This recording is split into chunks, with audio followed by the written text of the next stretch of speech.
கடவுள் மனிதனை படைக்கும் போது அழகு, அறிவு, திறமை மற்றும் செல்வம் என அனைத்தையும் கொடுக்கிறார். ஆனால் ஒரு முக்கியமான விஷயத்தை மட்டும் தன் பாதங்களின் கீழே மறைத்து வைக்கிறார்.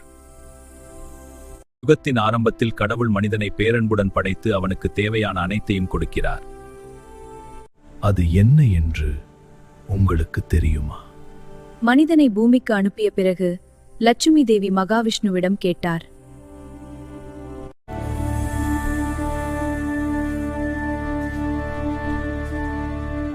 பிரபு, நீங்கள் மனிதர்களுக்கு கொடுக்காமல் உங்கள் பாதங்களுக்கு கீழே எதை மறைத்தீர்கள்? அப்போது விஷ்ணு பகவான் சிரித்துக்கொண்டே கூறினார், நான் படைத்த மனிதன் பூமிக்கு சென்ற பிறகு அவன் மனம் முழுவதும் பேராசை நிறைந்துவிடும். அவன் செல்வத்தை சேர்ப்பதற்காக ஓடுவான். நான் தான் அழகு என்று அவன் அகந்தை கொள்வான். மற்றவர்களை பார்த்து பொறாமைப்படுவான்.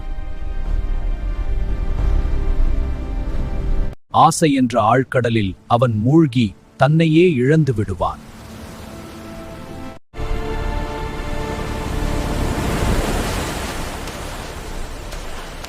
உயிரோடு இருக்கும் பொழுதே நரகத்தை அனுபவிப்பான்.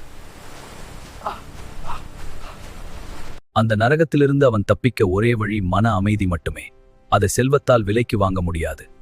அதை உணர்ந்த மனிதன் இறுதியில் மன அமைதியை பெற இறைவனை தேடி அவரது பாதங்களில் சரணடைவான்.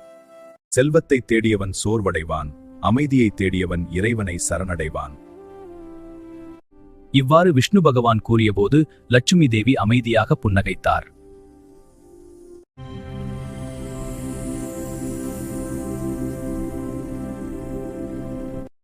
அந்த உண்மை உலகில் மெதுவாக வெளிப்பட்டது.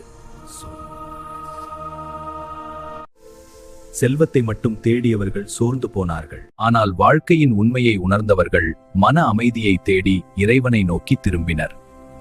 இறுதியில் அவர்கள் அனைவரும் இறைவனின் பாதங்களில் சரணடைந்து உண்மையான சந்தோஷத்தையும் மன அமைதியையும் அடைந்தனர்.